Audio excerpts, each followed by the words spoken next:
With summer approaching, how can window stops help parents prevent falls?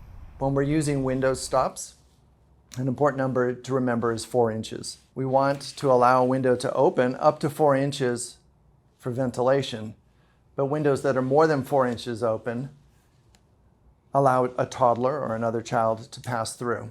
One such product is this window stop that actually sticks onto a pane of glass and stops the other frame from opening more than 4 inches.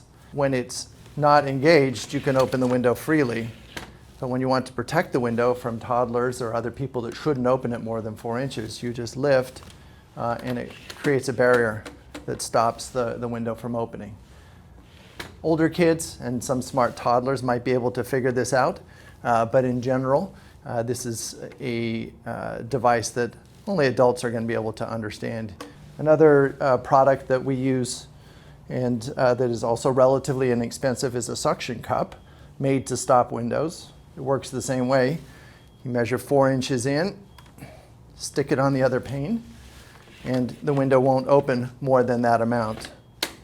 With the suction cup, it stays on. You could pull on that and it won't come off, but there's a little flap that you can lift up to break the suction and then easily take it off if you need to operate the window in an emergency.